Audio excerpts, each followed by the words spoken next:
Good morning. Welcome sa unang linggo ng taong 2025. Wow! Ang sabi ko nung December 2024, para maging tama ang simula natin ng taong 2025, tapos dapat tapusin nating tama ang taong 2024. Sino ang nandito nung last Sunday? Taas ang kamay. Yan. So, I know and I believe na ang subject ninyo nung nakaraan is about restoration, correct? Restoration. So ngayon, ito yung pinaka-goal natin sa taong ito, 2025, tune up. Dapat naka-tune up po tayo. Amen. Kasi kapag naka-tune up po tayo sa taong 2025, talagang may experience natin yung success sa buhay po natin. Gets po ba natin? So, sa buong taong ito, ang gagawin po natin ay pag-tune up. Kasi tignan ninyo, ang isang, tama po yun, ang isang sasakyan, kahit tumatakbo yan, kapag hindi naka-tune up, hindi lang maganda ang takbo, kundi yung performance niya ay talagang hindi maayos. Hindi magtatagal, mas dadami ang sira. Kaya, yun yung rason kung bakit ang isang church ay hindi lumalago, hindi nagtatagumpay, dahil hindi talaga naka-tune up sa ating Panginoon. Amin po ba?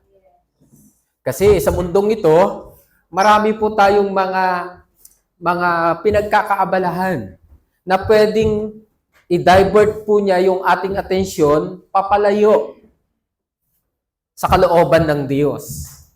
Kaya po, sa buong taong ito, ang gagawin lang natin ay tune up. Sabi mo, tune up. Or, ito yung tinatawag na realignment. Alam ho ninyo, itong taon na ito, 2025, ay taon daw ng ahas, year of the snake. Okay? Kaya maraming nagsasabi na itong taong 2025 mayroong talagang big event na mangyayari. Pero alam ho ninyo, kung tayo ay kay Kristo, kung tayo ay naka-align sa ating Panginoon, anumang mangyari, hindi tayo matatakot. Amen. Amin po ba? Bakit napakahalaga ang pag-tune up? Kasi, although Christian na po tayo, masasabing tayo po ay mananampalataya, pero marami po sa atin na hindi niya alam kung ano yung kanyang pinaggagawa sa buhay. Gets po ba natin? Hindi niya alam kung ano yung kanyang pinaggagawa sa buhay. Kaya po, aaralin po natin ngayon yung mga proseso o prinsipyo kung paano po tayo makaka-align ngayong taong 2025 para tayo po ay makaranas po ng totoong tagumpay. Are you listening? Alright. And then itong araw ding ito ay simula ng ating tinatawag na OTC. Supposed to be ngayon ay piece of banquet po natin. At alam ho ninyo, ang ibig sabihin ng piece of banquet, ang goal nito ay mag-harvest po tayo ng tao para kay Lord. Pero understandable dahil unang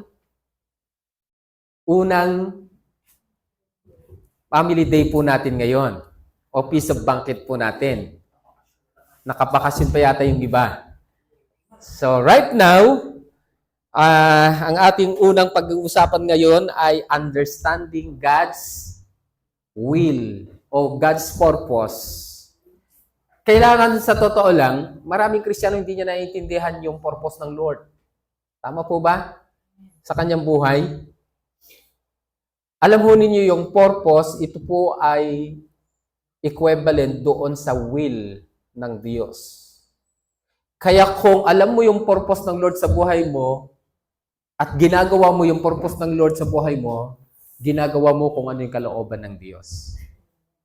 Tatanungin ko po kayo, this morning, sino sa inyong nakakaalam ng purpose ng Lord sa kanyang buhay? Taas ang kamay.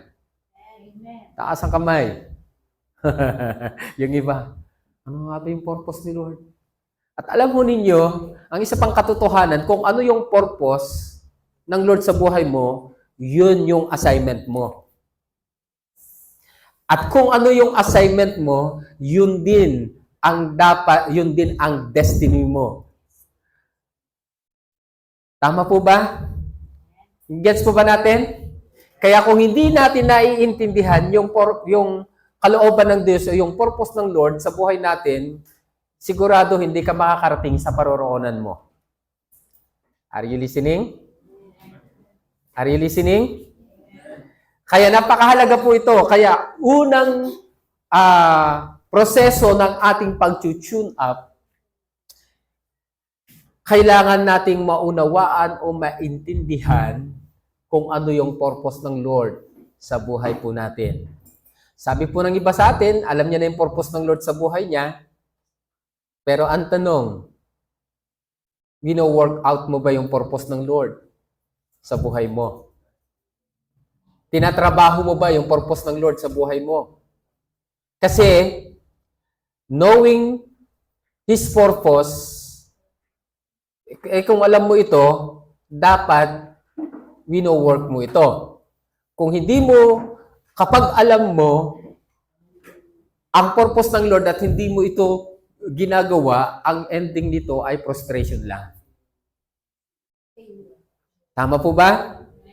Frustration lang. Kapag alam mo yung purpose ng Lord pero hindi mo ginawa, ang ending nito frustration and failure. Okay? Sa part mo, ito ay frustration. Sa part ng Diyos, ito ay kabiguan. Parang parehas lang failure at saka frustration. Alright. Now, bago tayo magpatuloy, tayo po ay yumakwa, tayo po ay manalangin.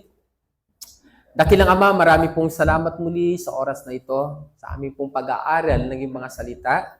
We ask your presence and Holy Spirit guide us, lead us, teach us, upang sa ganon, sa aming pong pag-aaral, sa pag-tune up po namin sa taong 2025, para ma-experience po namin yung totoong success sa buhay po namin. Tulungan mo po kami na unang maunawaan kung ano yung purpose mo o kalooban mo sa aming pong buhay. Salamat po sa araw na ito. Pinagkakatiwala po namin sa iyo ang lahat-lahat. Dahil hindi po kami magtatagumpay kung wala ang iyong biyaya sa buhay po namin.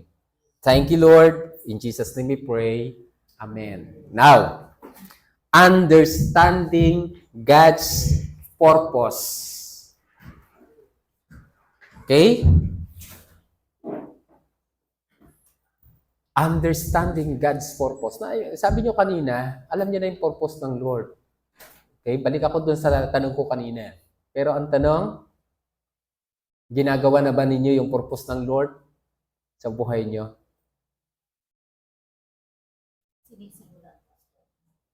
Sinisimulan. Right. Sabi po dito, lesson 1 po tayo ito. Ibig sabihin, marami ito. Okay, now, sabi po dito, ito, tignan ninyo. Ito patungkol kay Jesus. Sabi ni Jesus, "For I have come down from heaven not to do my will, but to do the will, the purpose, the idea of Him who sent me." Ulitin ko. For I have come down. Sabi ni Jesus, ako ay bumaba dito sa lupa mula sa langit, hindi para gawin kung ano yung gusto ko o yung kalooban ko, kundi para gawin kung ano yung gusto o yung kalooban ng nagsugo sa akin. Nagigets ninyo? Nakukuha po ninyo?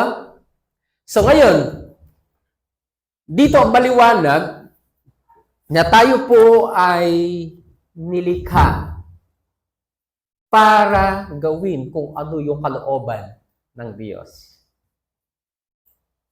Hindi po tayo nilikha para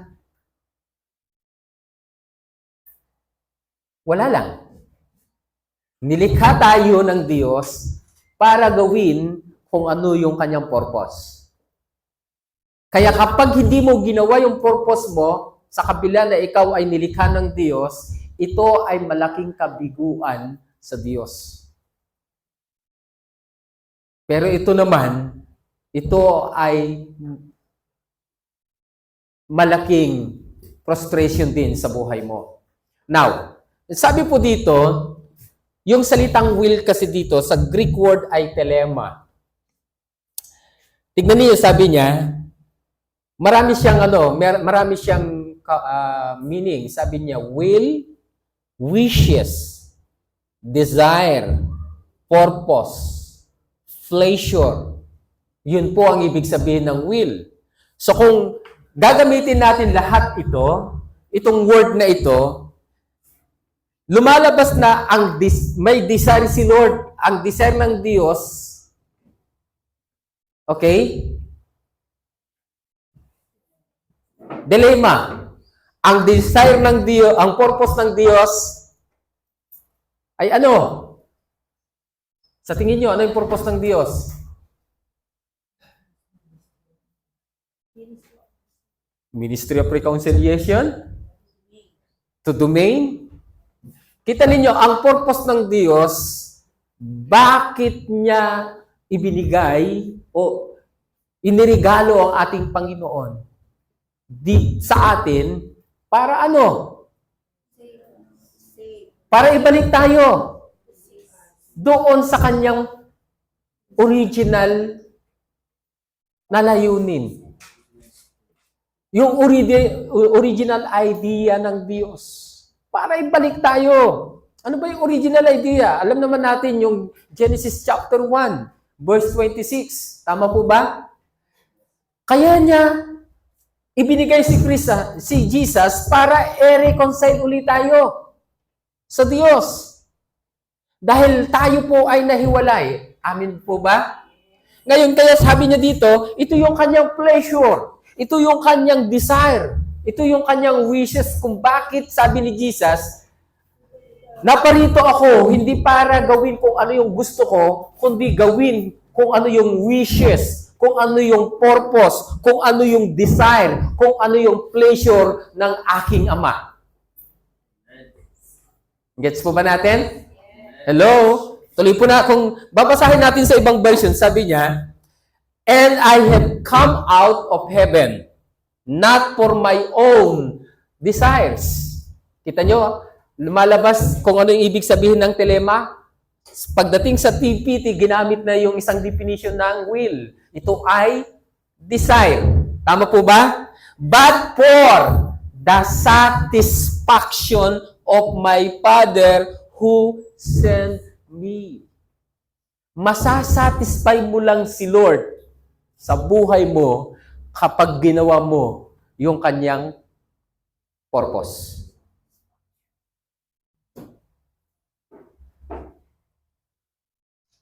Akala natin nasasatisfy natin si Lord sa praise and worship?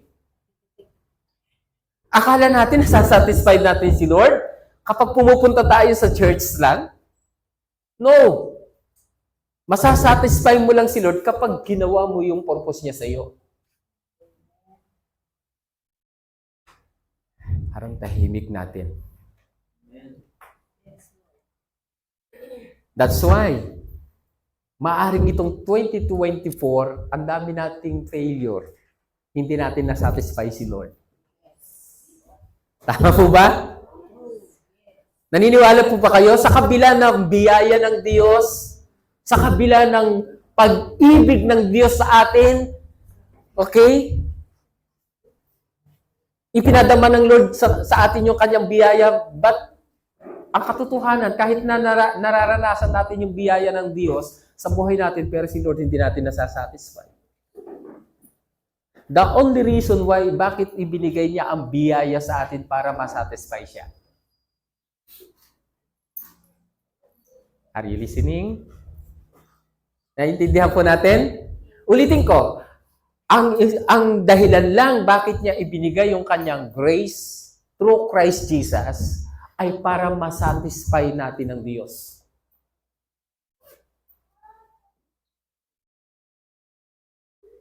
Patahimik ko natin.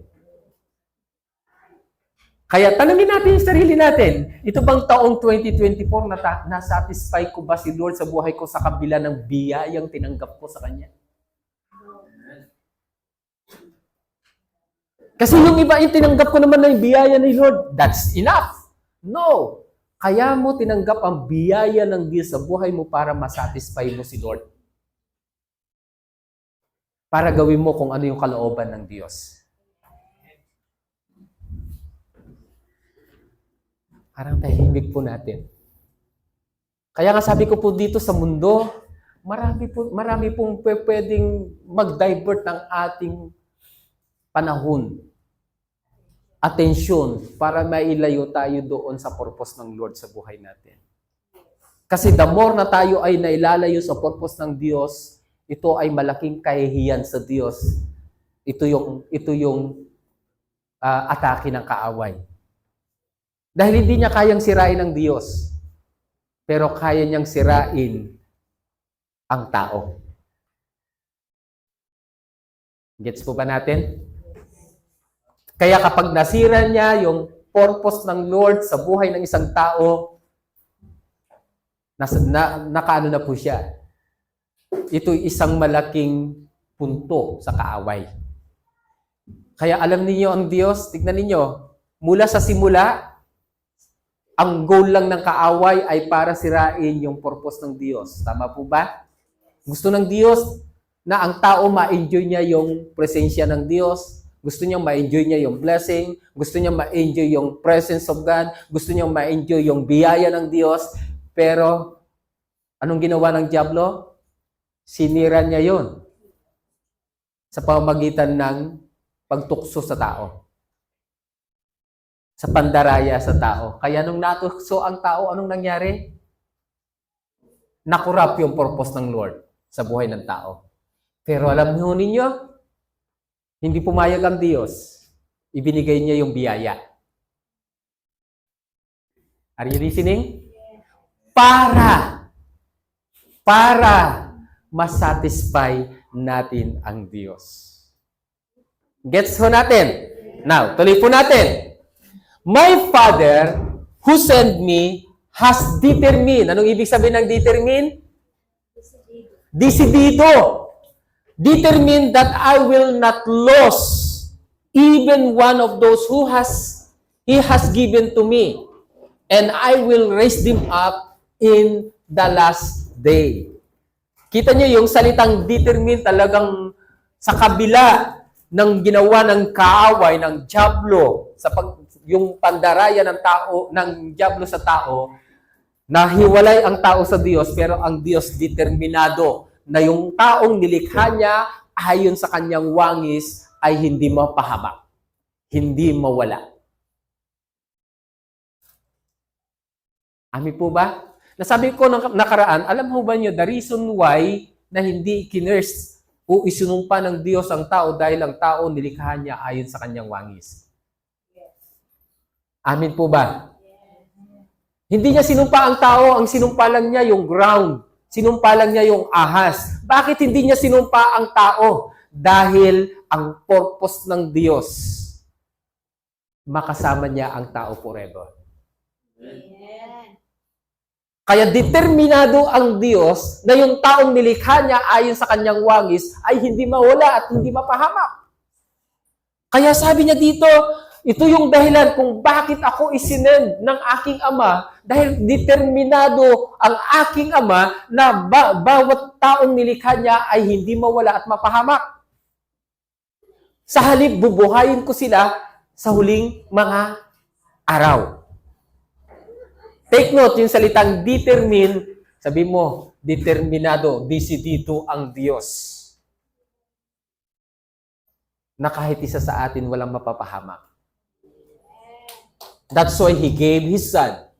Kaya lang, nasa sa iyo pa rin. It's up to you. Kung gusto mong maligtas. Kasi sabi niya, those who ever believe in Him should not perish, but have everlasting life. Nagigets po natin? Tuloy po natin. And sa ibang version, TPT yung binasa ko ha, determine.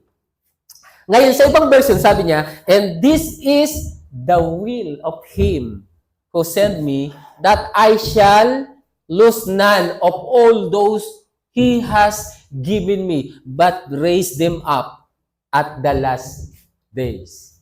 O, tignan ninyo ang ibig sabihin ng lose. Sa Greek word ay apolumi. Apolumi. Ang ibig sabihin nito ay destroy, die, perish. Ayaw niya na yung taong kanyang nilikha ayon sa kanyang wangis ay mapahamak. Ayaw niya na yung taong nilikha niya sa kanyang wangis ay mamatay. Amin po ba? Ayaw niya na yung taong nilikha niya sa kanyang wangis ay mawasak. Kaya sabi niya, sabi ni Jesus, and this is the purpose, and this is the will of Him who sent me, that I shall lose none of all those He has given me. Grabe ano? Grabe ano? Dapat ba ba tayong iligtas sa kabila na tinanggihan natin ng Diyos sa kanyang instruction?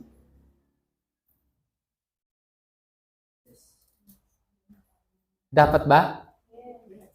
Yes, kasi nga, created ka sa kanyang image eh. Kumbaga, hindi tayo karapat-dapat eh. Hindi ba sabi sa Romans, for the wages of sin is death, but the gift of God is eternal life through Christ Jesus. Kumbaga, ang payment, ang salary ng kasalanan, kamatayan eh. Spiritual death. Physical death. Spiritual separation. Pero ayaw ng Diyos na mahiwalay tayo. Tama po ba? Yun ang rason kung bakit ibinigay niya yung biyaya dahil ayaw ng Diyos na mahiwalay ang tao sa Kanya. Kaya kahit nahiwalay tayo, gusto ng Panginoon na ma-reconcile tayo sa Diyos. Yun ang purpose. Bakit naparito si Jesus? Gets po ba natin?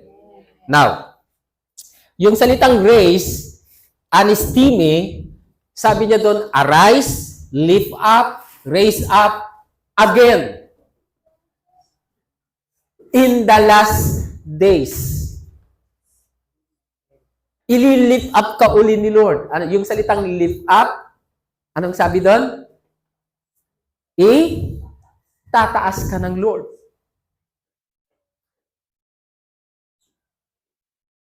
Yun yung ibig sabihin ng raise.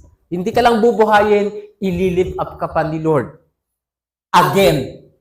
Sabi mo nga, again. Ibig sabihin, pag sinabing again, ibig sabihin, meron nang nangyari sa iyo. Bago uli. Tama po ba? Meron munang nangyari. Kaya sinabi niyang again. Ano yung nangyari sa iyo? Namatay. Sabi mo, namatay ka.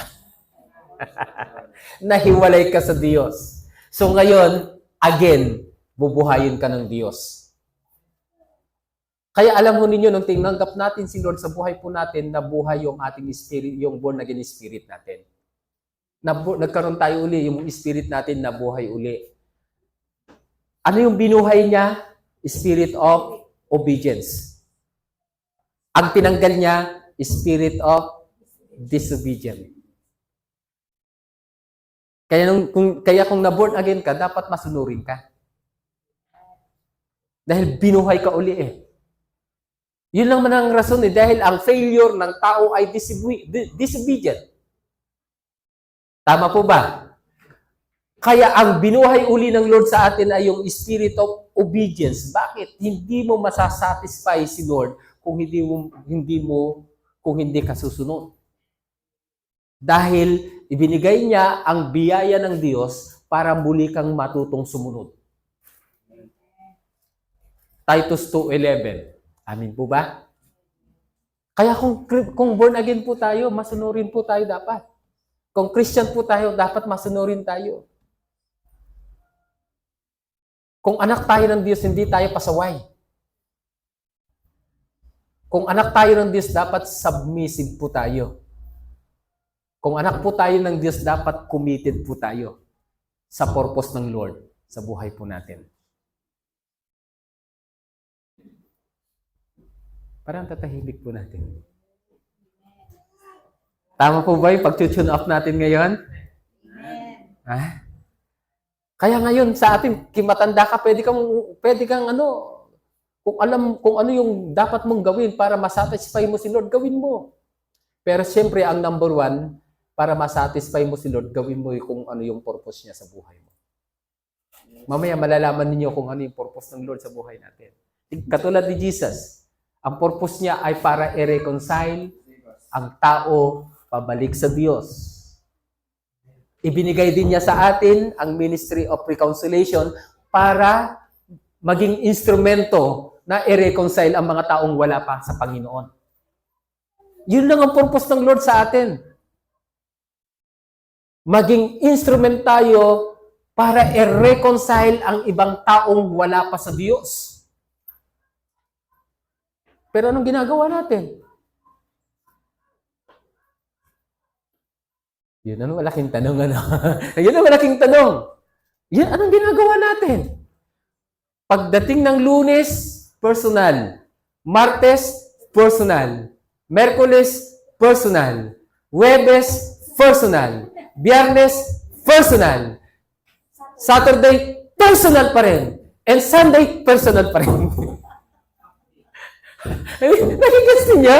Oh, pero sa kabila ng puro personal tayo, nandyan yung biyaya ng Diyos. Kaya lang, hindi mo nasasatisfy si Lord. Dahil hindi mo ginagawa yung purpose. Dahil ibinigay niya yung biyaya para gawin mo yung purpose ng Lord sa buhay mo. Nakikita natin, hindi tayo naka-tune up.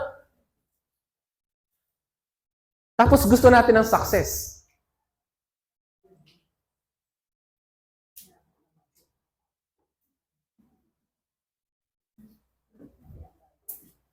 Alam niyo, habang pinag-aaralan ko ito, sabi ko, ang tindi ng nagawa ng pandemic . Kasi before pandemic, busy tayo sa gawain. Tama po ba? May midweek service tayo. Talagang Aba, nung may pandemic, after pandemic, wala na lagi. Sunday na lang. Alam niyo po, the more na meron tayong ginagawa kay Lord, the more na lilip up o nabubuhay yung ating spiritual. Pero kung linggo lang tayo pupunta ng church, makikinig, hindi tayo mabubuhay.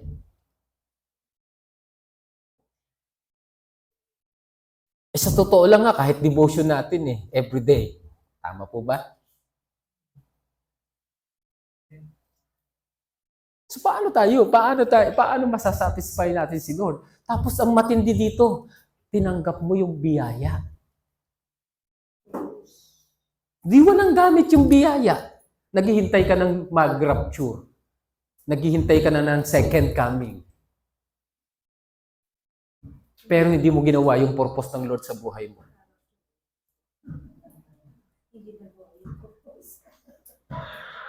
Mararapture pa rin, pero walang reward. Amin po ba? Hello? Nagigets po ba natin yun? Kaya kahit ako ngayon, babaguhin ko rin yung aking Bakit? Dati-dati, sige, ngayon, talagang magpo-focus ako sa equipping process para sa inyo. Para ma-tune up tayo Kasi alam ko, kulang lang tayo sa tinatawag na equipping. That's why kaya hindi tayo kumikilos. Wala pa tayong confidence. Pag wala yung confidence, con lang ang sa'yo, deceive ka. Kasi yung salitang con, ibig sabihin, deceive. Pag mayroong confidence, ang ibig sabihin, hindi ka na-deceive. Gets po ba natin? May knowledge ka kasi eh. Alright. Now, tuloy po natin. Parang tatahimik po natin. Sabi po niya, 6:40, "For the longing of my Father is that everyone who embraces the Son and believe in Him will experience eternal life, and I will raise them up in the last day." Ano yung longing? Sino sa atin ang naranasan niyang meron siyang longing? Meron kang hinahangad sa buhay. Taas ng kamay. Meron hinahangad ba kayo sa buhay ninyo? O yun ang ibig sabihin ng longing. Sabi niya, "For the longing, ang hinahangad ng aking Ama na ang bawat isa na maka-experience sa kanyang anak at maniwala sa kanya ay makakaranas ng buhay na walang hanggan at sa huling mga araw, siya ay aking bubuhayin." Yun yung longing ng Father. Yun yung kanyang minimithi. Yun yung kanyang inaasam. Asam. Longing. Ang kanyang inaasam-asam, bawat isa sa atin na kilala ang kanyang kaisa-isang anak at naniwala sa kanyang kaisa-isang anak ay makaranas ng buhay na walang hanggan. Gets po ba natin? Walang ibang desire si Lord. Prosperity, additional na lang yun eh. Success, additional na lang yun sa buhay natin eh. Yung magkaroon ka ng magandang bahay, magkaroon ka ng magandang trabaho, magkaroon ka ng maraming pera, magkaroon ka ng sasakyan, additional na lang yun. Manifestation na lang yun ng ikaw ay nasa Panginoon. Pero ang gusto ng Panginoon na dapat maranasan mo yung tinatawag na eternal life. Yun yung longing ng Father. That's why He sent His Son. Kaya niya ibinigay yung biyaya para maranasan mo yung buhay na walang hanggan. Are you listening?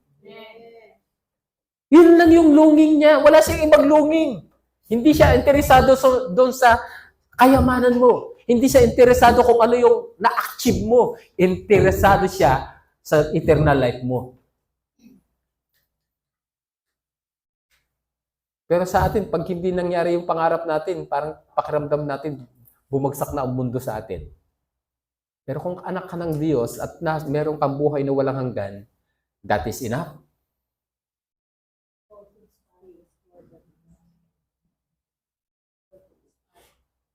Amen. Tingnan niyo sa Greek word. For my Father's will. Tingnan niyo ang ginamit niya, longing, another term ng will pala ay longing. Tama po ba? For my Father's longing o will is that everyone who looks to the Son and believe in Him shall have eternal life, and I will raise them up at the last days. Now, gamitin po natin yung looks. Sa Greek word ay theoreo. Theoreo. Behold, to see, experience, discern, to partake of. Kaya yung ginamit niya dito ay experience. Para ma-experience mo, sino na-experience mo? Si Jesus. Kapag na-experience mo, na-partake mo si Kristo sa buhay mo, nakita mo si Kristo sa buhay mo, naranasan mo si Kristo sa buhay mo, at ikaw ay naniwala. Ba't napunta na agad doon? Sorry. Balik tayo. Ba't nag-adjust? Balik tayo. Nagluluko. Nag-shutdown. Sorry, tuloy natin. Back tayo. Okay lang po kayo?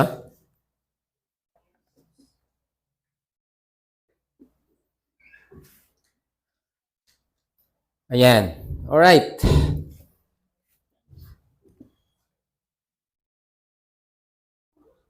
Ayan. Then sabi niya, bakit yun? Sige. Na-empty siya. Okay lang. Hindi. Sorry. Ayan. Alam naman natin kung anong ibig sabihin ng belief. Sa Greek word ay pistis. Amin po ba? Faith. Trust ang ibig sabihin ng pistis.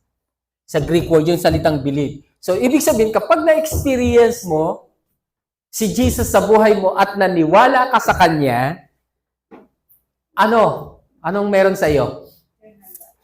Anong meron sa atin? Eternal life. Nagigets niyo? Nakukuha natin? Right? O ngayon, sabi po niya sa Ephesians chapter 5 verse 17, therefore, do not be foolish. Sabi mo, foolish. But understand what the Lord's will is. Ngayon, ano yung kalooban ng Diyos sa atin? Embrace the Son. Embrace the Son and believe to have eternal life. Okay? May experience, ang kalooban ng Diyos ay maranasan natin si Kristo, may experience natin si Kristo sa buhay natin, magtiwala tayo kay Kristo para maranasan natin o para ma-experience natin yung buhay na walang hanggan. Yun lang naman yung will ng Lord eh. Yun yung purpose niya. Tanggapin mo at kilalanin si Kristo, manampalataya ka kay Kristo para magkaroon ka ng buhay na walang hanggan. Wala nang ibang longing ang Father. Wala nang ibang dinidesire ang Diyos, kundi ma-experience mo si Kristo sa buhay mo, paniwalaan mo si Kristo sa buhay mo, at ma-experience mo ang buhay na walang hanggan. So, dito pinapakita ng Diyos, hindi siya interesado sa karir mo. Hindi siya interesado sa fulfillment mo sa buhay. Hindi siya interesado kung anong meron ka ngayon. Interesado siya na makilala mo si Kristo. Interesado siya na magtiwala ka kay Kristo. Interesado siya na maranasan mo ang buhay na walang hanggan. Yun ang interes ng Diyos. Hindi siya interesado sa mga material na bagay. Hindi naman na kailangan kasi ng Diyos yun eh, dahil Kanya ang lahat ng bagay. Amen. Are you listening? Amen. Kaya lang tayo nag-aaral ngayon, nagtatrabaho, para lang mabuhay dito sa mundo. Yun lang naman eh. Amin po ba? Para lang mabuhay. Kaya lang naman tayo nagtatrabaho para may makain.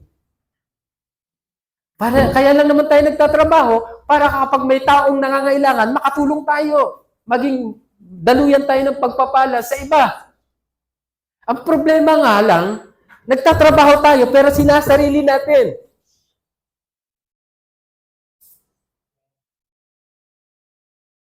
Tama po ba?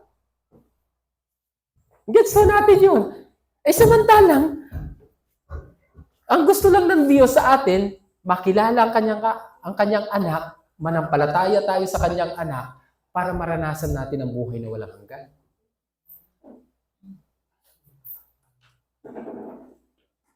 Pero ano yung pinupurso natin? Hello? Mas pinupurso natin yung mga material na bagay kaysa doon sa spiritual na buhay natin.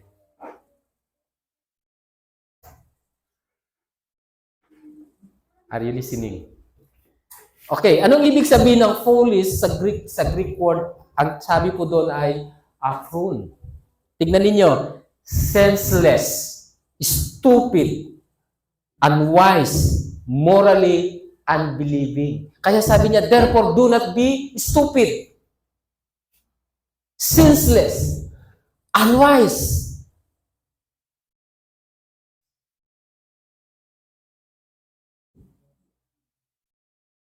Kaya ngayong 2025, dapat maging matalino po tayo. Amin po ba? Unawain po natin ang kalooban ng Diyos sa buhay po natin. Bakit? Sabi niya, yung understand sa Greek word ay tsunami. Nang ibig sabihin ay consider, perceive, be wise. Kaya sabi niya dito, but be wise what the Lord's will is. But perceive what the Lord will is. Sa halip na maging unwise tayo, dapat maging wise tayo. Amen. Hello, sabi mo nga sa katabi mo, be wise. Alam mo ba ninyo na ang pinakamatalinong hakbang na pwede natin gawin, kapag meron kang taong nakita na talagang inig at talagang nagsasaper dahil sa hirap ng buhay at meron ka, tulungan mo. Yun ang wise na hakbang. Amin po ba? Pero kapag sinarili mo lang yan, bahala kayo sa buhay nyo, pinagpaguran ko ito, ang tawag doon, unwise.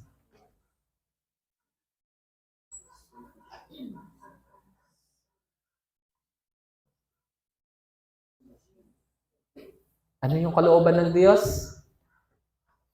Makilala ang kanyang kaisa-isang anak at manampalataya sa kanyang kaisa-isang anak at ma-experience natin yung buhay na walang hanggan. Yun lang yung kalooban ng Diyos.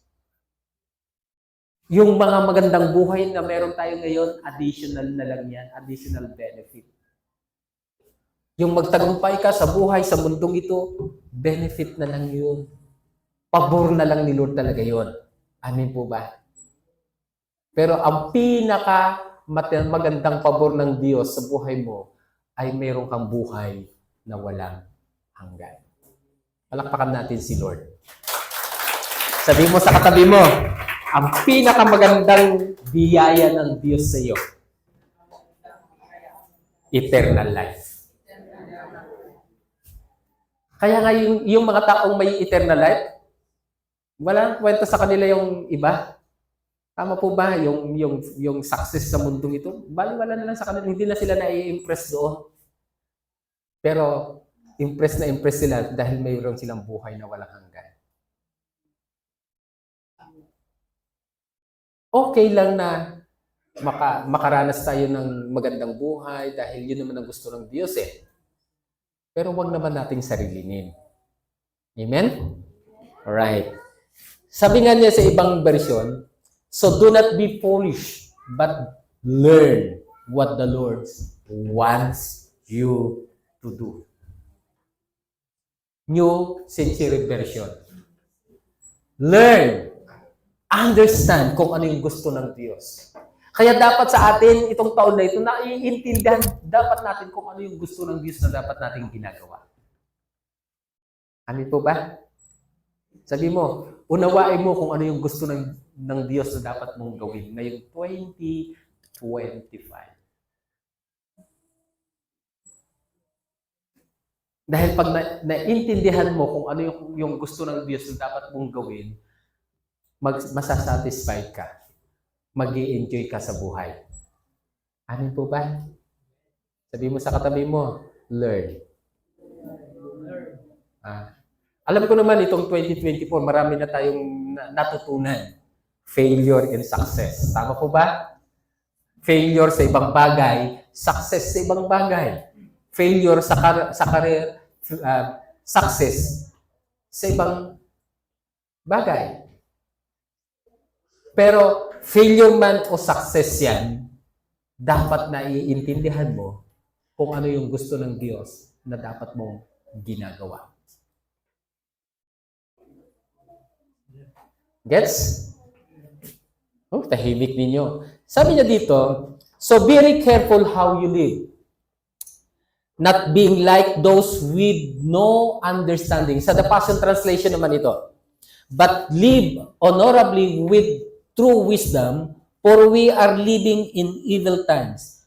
Take full advantage of every day as you spend your life for His purposes. Sa Tagalog, kaya mag-ingat kayo kung paano kayo namumuhay. Huwag kayong mamuhay tulad ng mga mangmang, kundi tulad ng marurunong na nakakaalam ng kalooban ng Diyos. Huwag ninyong sayangin ang panahon ninyo. Gamitin ninyo ito sa paggawa ng mabuti dahil maraming gumagawa ng kasamaan sa panahon ito.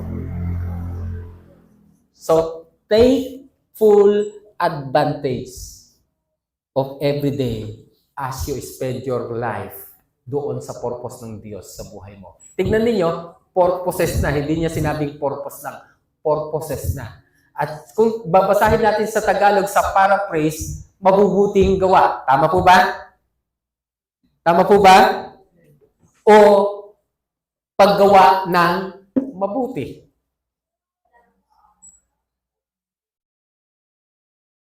Ang sabi niya dito, yung salitang, sa ibang version kasi yung walk ang ginamit, yung live ay walk. Pero sa Greek word ay peripateio na ang ibig sabihin ay conduct life. To conduct life. O, yung salitang careful, ang ibig sabihin naman niya doon, sa ibang version ay strictly. So, ibig sabihin, kailangan maging maingat ka sa pamumuhay mo bilang isang Kristiyano. Nagigets po ba natin? Tapos sinabi niya dito sa ibang version, wag ninyong sayangin ang panahon. Sa NIV, redeeming the time. Anong ibig sabihin ng redeeming? Sa Greek word ay exogorazo, na ang ibig sabihin ay ransom o to purchase out. O ibig sabihin, wag tayong magsayang ng panahon. I-save natin yung panahon. Paano mo isisave ang panahon? May tao bang kayang isave yung panahon? Yung oras? Wala. Ang ibig sabihin lang dito, huwag kang magsayang ng panahon. Gamitin mo yung panahon mo para magawa mo kung ano yung kalooban ng Diyos. Hello? Hello? Kasi yung time sa Greek word ay kairos, na ang ibig sabihin ay occasion o opportunity or season. Kairos. Yun yung time. Kaya napakahalaga po na maunawaan po natin ito. Mamuhay tayo ng tama. Amin po ba? Maging maingat tayo sa ating pamumuhay. Huwag tayong magsayang ng panahon. Huwag tayong magsayang ng oras. Gamitin natin ito para sa kalooban ng Diyos.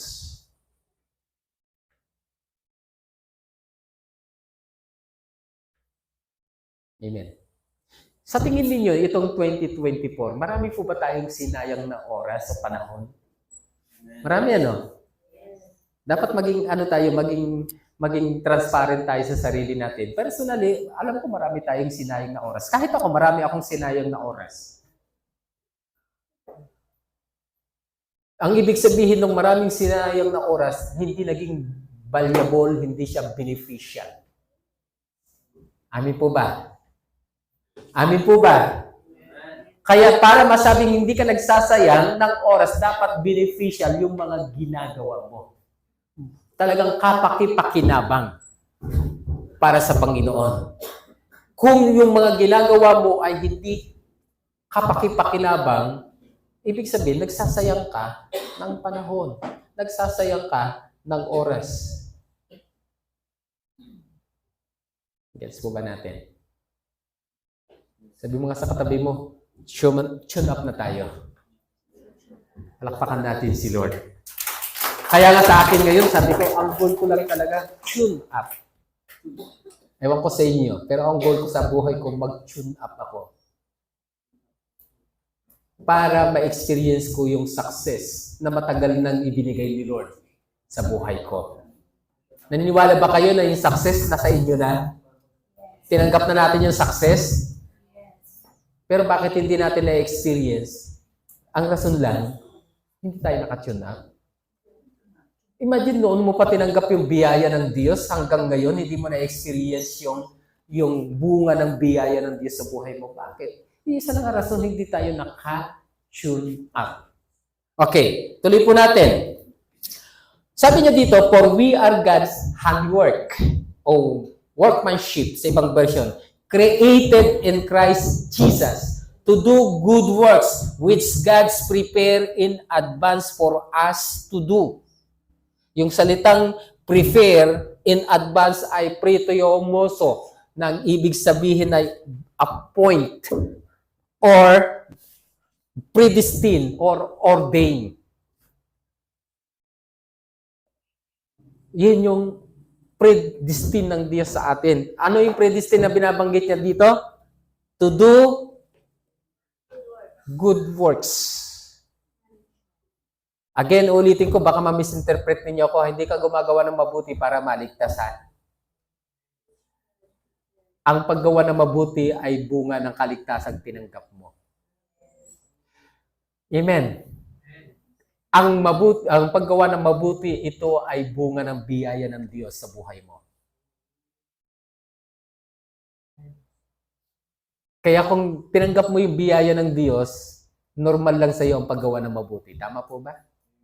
Sabi mo sa katabi, pag tinanggap mo yung biyaya ng Diyos, normal lang ang paggawa ng mabuti. Hindi abnormal. Normal lang ang gumawa ng mabuti. Normal lang ang gumawa ng tama. Pero abnormal ang gumawa ng mali. Bakit abnormal ang gumawa ng mali? Biyaya tinanggap mo, bakit ka gagawa ng mali?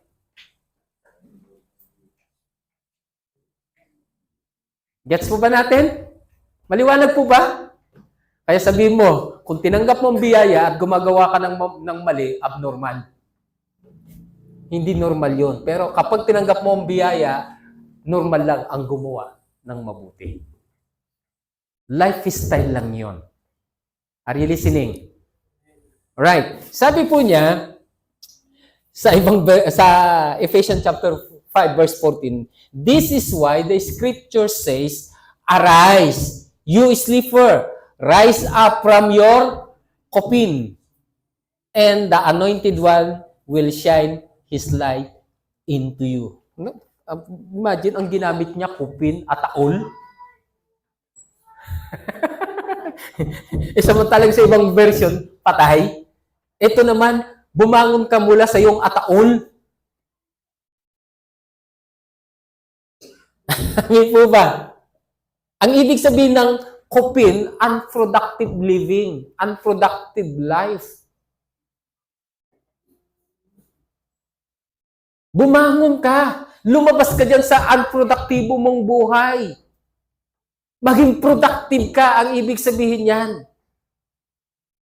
Kasi hindi ka pwedeng magamit ng Panginoon kung unproductive ka. Hindi ka pwedeng magamit kung nasa ataol ka. Sa ibang version sabi nila, ito ay comfort zone. Pero ang ibig sabihin lang nito ay unproductive life o life outside God's purpose. Buhay na labas sa purpose ng Diyos. Yun yung ataol. Umalis ka doon sa ganong kalagayan para maging produktibo ka. Amin po ba? Hello. Ang daming mga interpretation nila. Pag sinabing ataol, ito yung iba sinusubrahan. Umalis ka sa sama ng loob mo. Umalis ka sa disappointment mo. Umalis ka sa failure mo. Ang dami. Pero ang ibig lang sabihin nito, umalis ka doon sa unproduktibo mong buhay. Pumunta ka doon sa produktibo mong buhay, yung may kabuluhan ang buhay mo. para magamit ka ng Diyos. Gets po ba natin? Sabi mo nga sa katabi, hoy, gising na, arise. Baka natutulog ka pa ngayon. 2025 na. Yun. Bumalik ka sa purpose ng Lord sa buhay mo, ang ibig sabihin nun. Huwag kang patuloy na matulog doon sa ataul.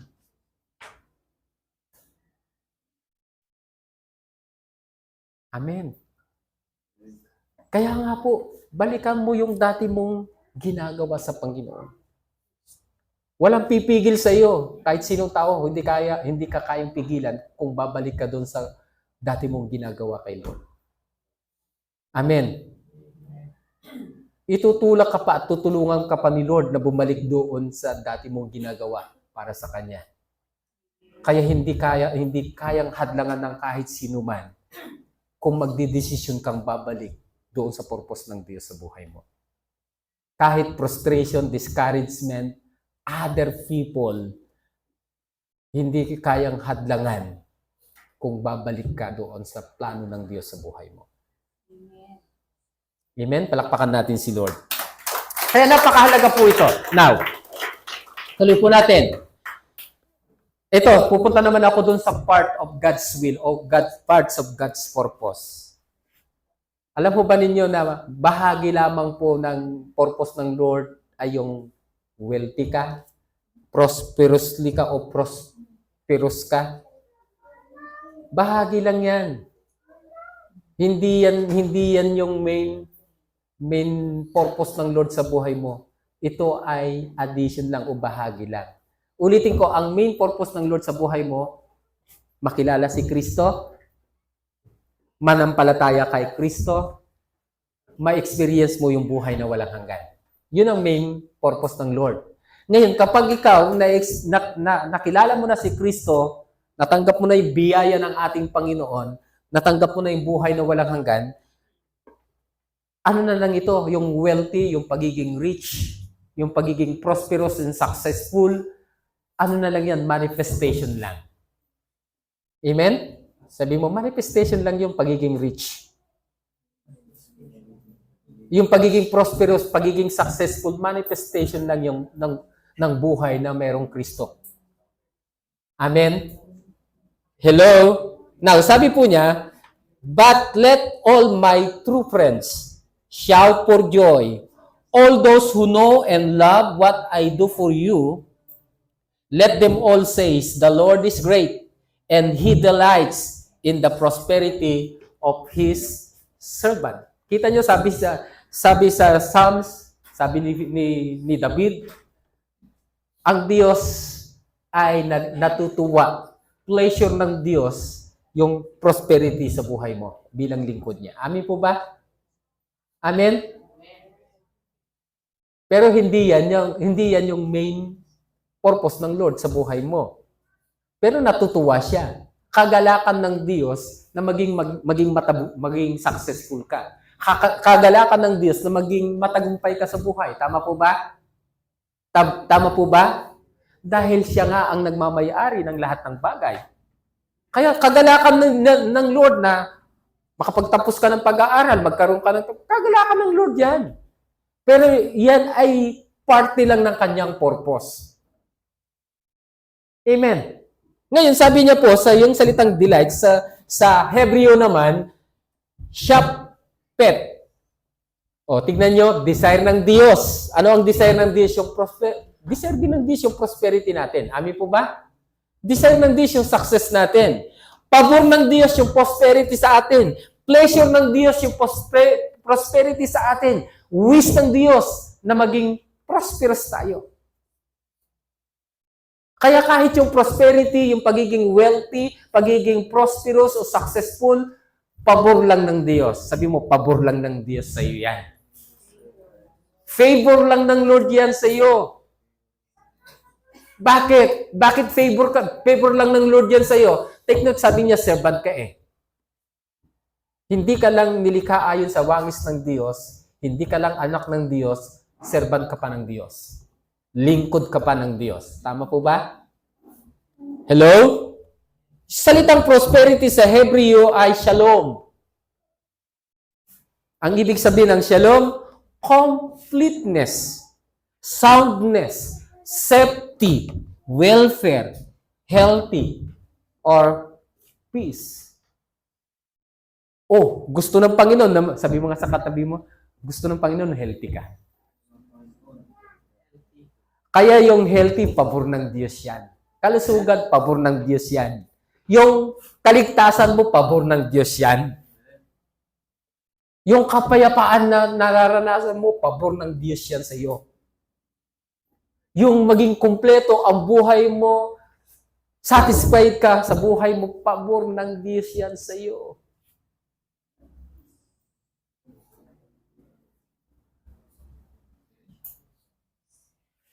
Hello? Clear po ba? Maliwanag po ba yan? Sabihin mo sa katabi mo, lahat ng meron sa iyo at nararanasan mo, pabor ng Diyos.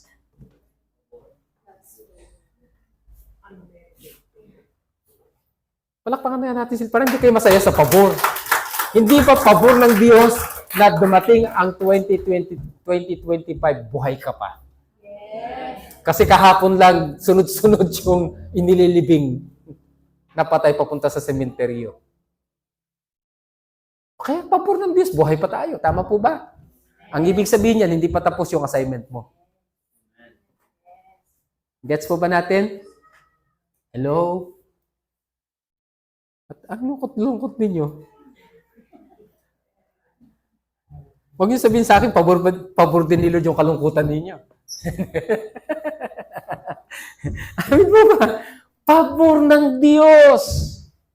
Bakit buhay ka pa? Bakit humihinga ka pa? Pabor ng Diyos. Bakit nandito ka?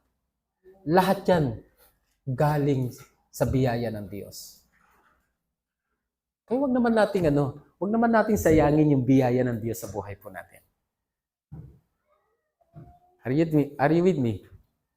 Sabi mo sa katabi mo, magbago ka na nga. Magbago na tayo. Amen. Magbago na tayo. Ibaon mo na sa ataol yung mga nakaraan. Lagyan mo pa ng susi para hindi na makalabas. Huwag ka lang bumalik doon tapos magpapasusi ka. Lumalis ka na doon. Sa akin, kinalimutan ko na yung nakaraan eh. Amen.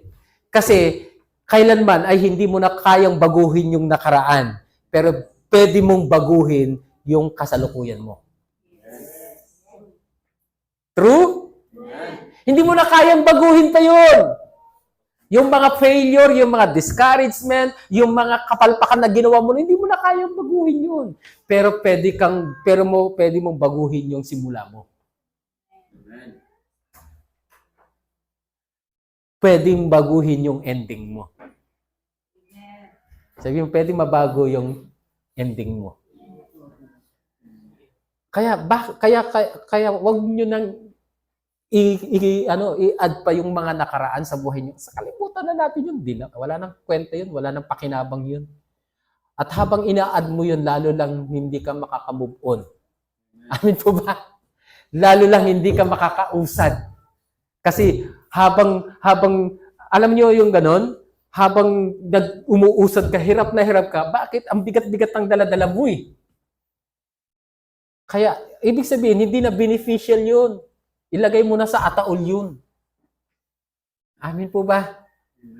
Magsimula ka uli para maging tama yung ending mo. Are you with me?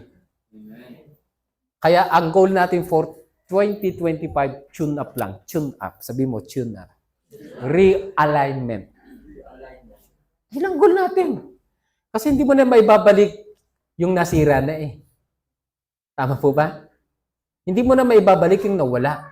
Pero pwede kang magkaroon ng bago. Gets? Amin po ba? Yung nasirang relasyon, hindi mo na maibabalik, pero pwede kang magsimula ng bagong relasyon. And that is yun yung rason kung bakit ibinigay ng Diyos Ama ang kanyang anak para magkaroon tayo ng bagong pakikipagrelasyon sa kanyang Ama. Kasi yung unang relasyon sablay, ang daming kapalpakan. Ngayon, para magkaroon tayo ng maayos na relasyon, bagong relasyon, kailangan na si Kristo.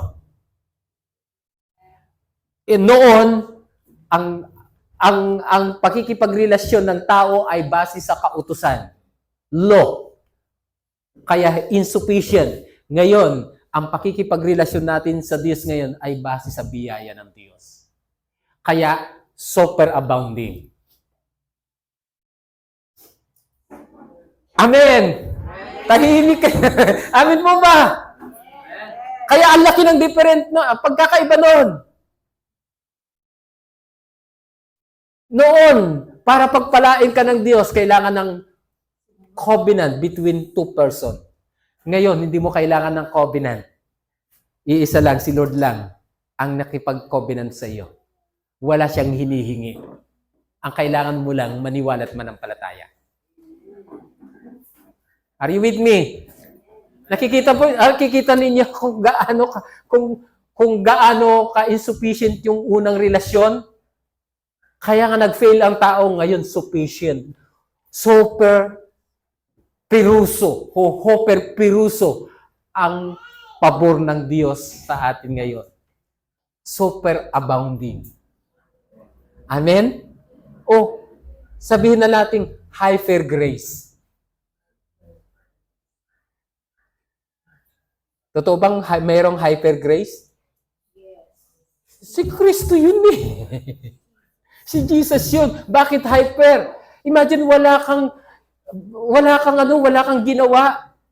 Grabe yung ginawa mo pero ibinigay niya yung buhay niya. Hindi ba super biyaya ng Diyos yun? Dapat wala kang contribution, wala kang participation para maligtas ka eh.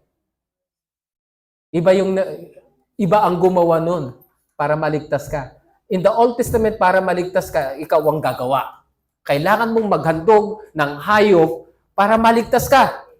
Pero ngayon, hindi na kailangan ng hayop. Si Kristo na mismo ang gumawa para maligtas tayo. Kaya huwag natin sayangin. Amin po ba? Clear? Ngayon, sabi po niya, for you have experienced the extravagant grace of our Lord. Kita niyo, extravagant pa nga ang ginamit eh. Extravagant grace of our Lord Jesus Christ, that although He was infinitely rich, sabi mo, rich. Hindi lang basta rich, infinite pa. Amen. Sino may infinite cellphone dyan? Infinite ba yung cellphone? Infinix pala. Infinitely rich. He impoverished Himself for our sake, so that by His poverty, we become rich beyond measure. Aba, yung salitang impoverished, ginawa siyang beggar ang ibig sabihin nito, ginawa siyang beggar. Naging mahirap siya, naging poor siya. Aba, hindi lang basta poor, beggar pa.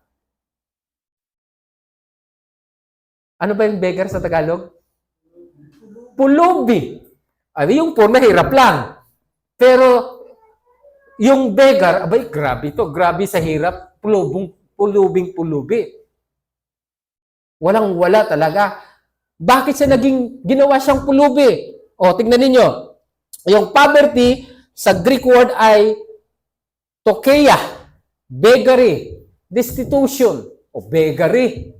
Grabe. Para lang ano? Anong ibig sabihin ng rich? Ploteo. To be wealthy. Abound in. Made rich. Abound in. Abounding talaga. Hindi lang basta rich. Super abounding lang yon. Tama po ba? Hello? Nagigets po ba natin yan? Rich. Kaya lang, baka ma-misinterpret. Sabi ni pastor, sabi dun sa rich. Bakit ganitong, hindi lang naman tumutukoy sa material o financial o money matter ang rich. Ang rich. Ano mo maraming pera kung sakitin ka naman? di ba, di mas magandang wala kang pera, pero healthy ka naman. Pero, dahil sinabi, superabounding, abay mas magandang may pera ka, pero, at saka healthy ka. Kasi yun ang wish and desire ng Diyos sa atin. Amen po ba? Nagigets ninyo? Ang liwanag ho nito, naging mahirap siya, naging beggar siya, parabang ito yung tinatawag na divine exchange. Nagpalit ng position. Yung kalagayan mo, napunta sa Kanya at yung kalagayan ng Panginoon napunta sa iyo. Bakit? Anak ka ng Diyos eh.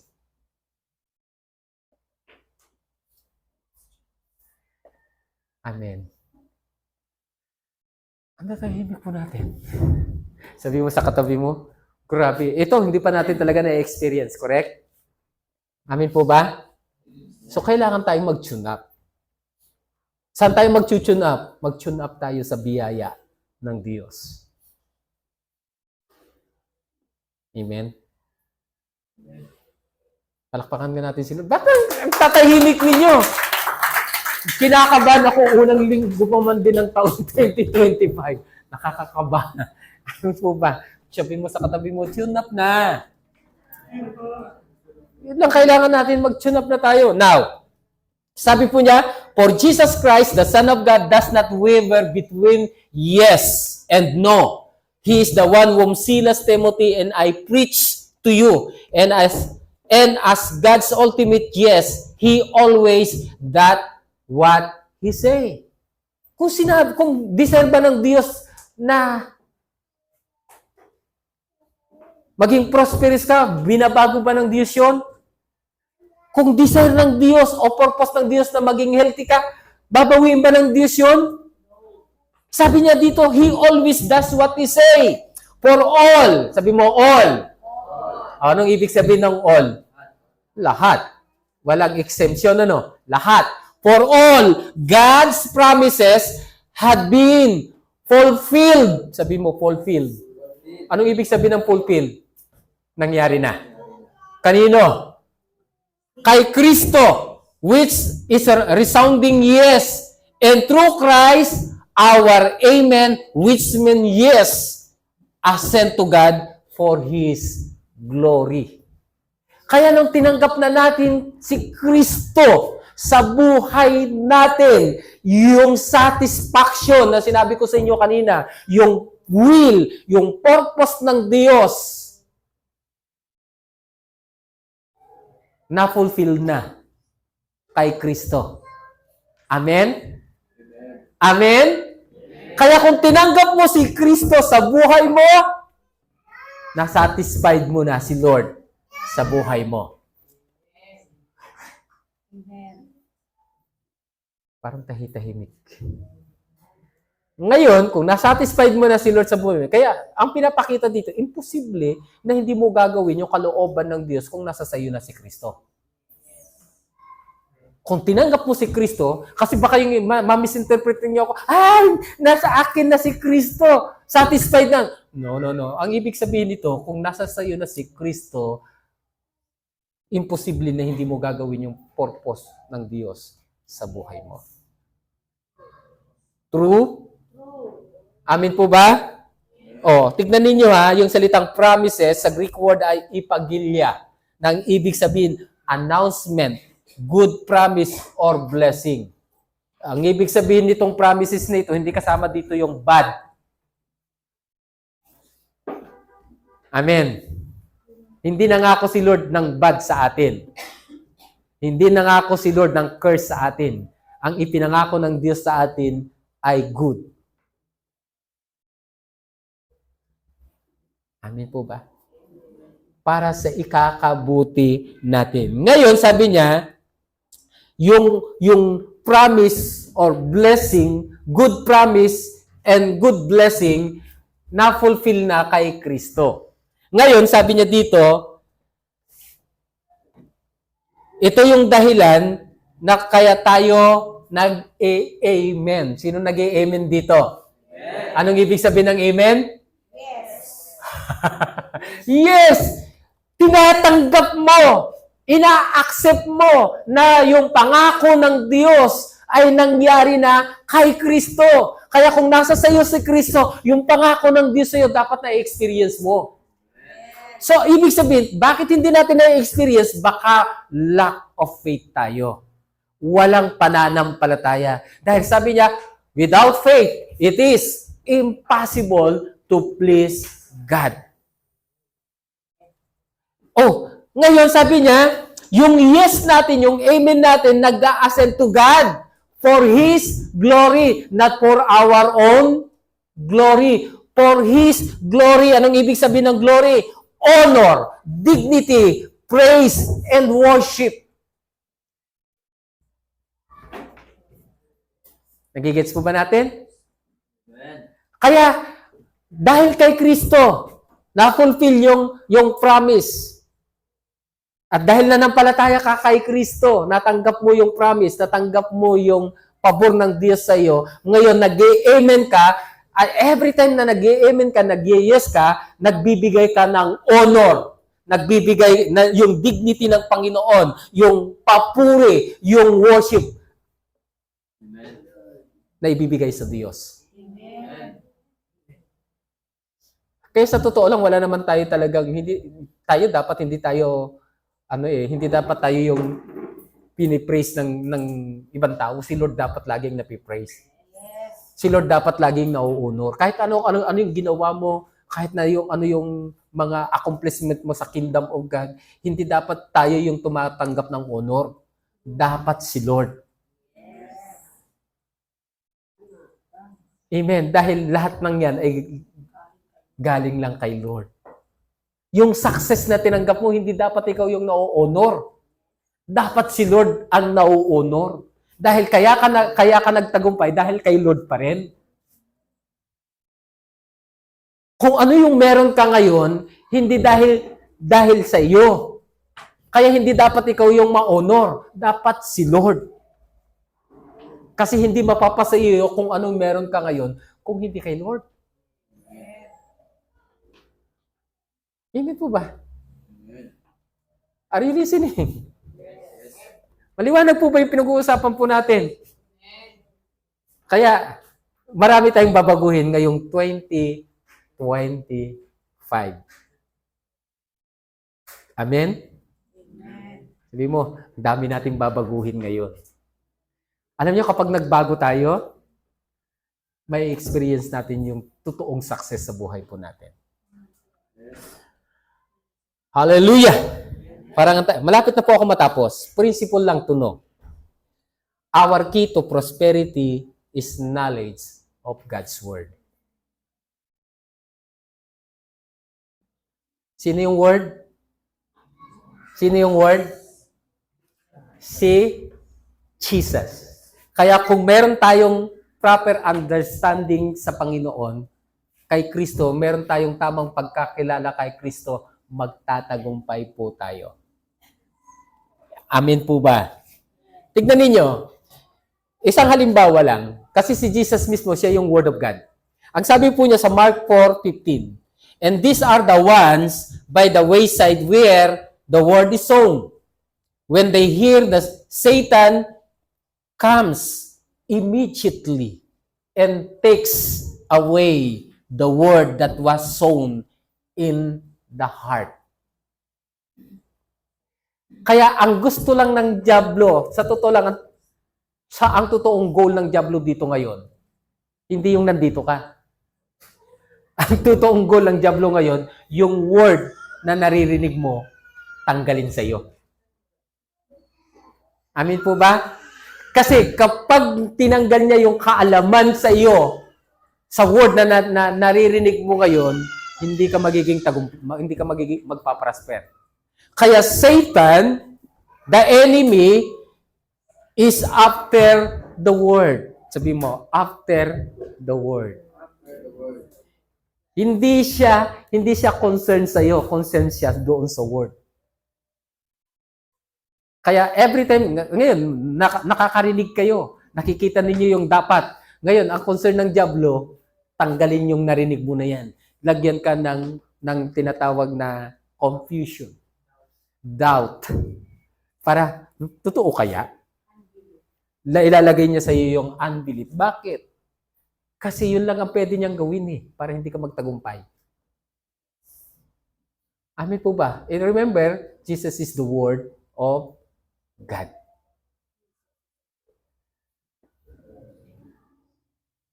Kaya sabihin mo, ang key sa prosperity is knowledge of the Word.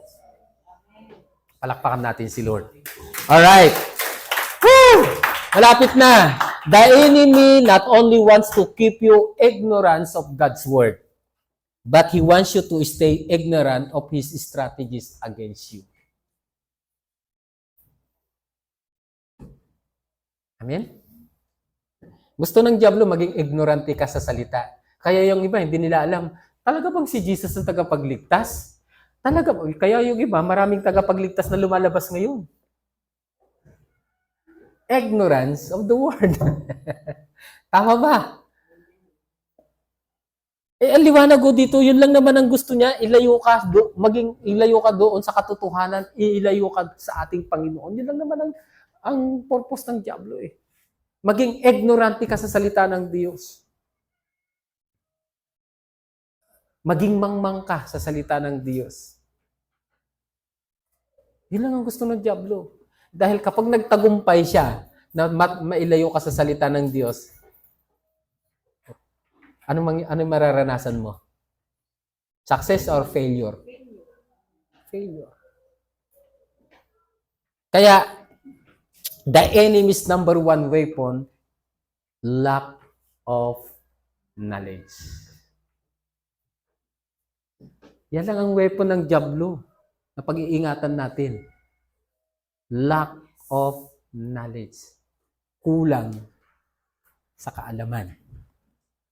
Yan ang number one weapon niya. Kapag ignorante tayo sa salita ng Diyos, hindi mo may experience yung matagal mo nang tinanggap dahil sa biyaya ng Diyos. Sa totoo lang, tinanggap na natin lahat yun nung tinanggap natin si Kristo. Kaya lang bakit walang manifestation? Because of lack of knowledge of the Word. Matagal na dapat tayong nag-i-enjoy sa buhay natin, kaya kahit may problema, hindi ka natitinag. Consistent ka pa rin sa Panginoon. Consistent ka pa rin sa prayer life mo. Bakit? Hindi ka ignorante Are you listening? Yes. Now, sabi niya nga dito, maliwanag naman dito, paborito nito, my people are destroyed for lack of knowledge.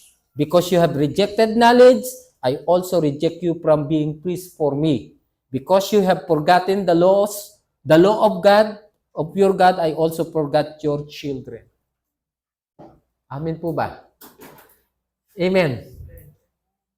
Sino yung knowledge na tinutukoy niya dito? Knowledge about the truth. About God. About Jesus. Kaya kapag na-reject mo, kinalimutan mo si Jesus sa buhay mo, madidestroy ka. Amen. Yung laws na tinutukoy po dito is about principle. Instruction. Kapag kinalimutan mo yung principle, instruction about doon sa Word of God, masisira ang buhay mo. Gets po ba natin? Now, number 2 principle, the key to a life of blessing and prosperity is knowledge. Kanina, knowledge of the Word. Ngayon naman, ang susi para sa buhay natin sa pagpapala at kasaganaan. Tama ba? Prosperity, kasaganaan ba yun? Ha? O, bahala na kayo doon. Ay, knowledge. Sabi niya, having their understanding darkened, being alienated from the life of God because of the ignorance that is in them, because of the blindness of their heart. Meron akong tanong dito sa inyo. Question number 1. What is the key to God's abundant life? Ano? Knowledge of what? Knowledge of the Word. Second questions. What causes alienation from abundant life of blessing and prosperity?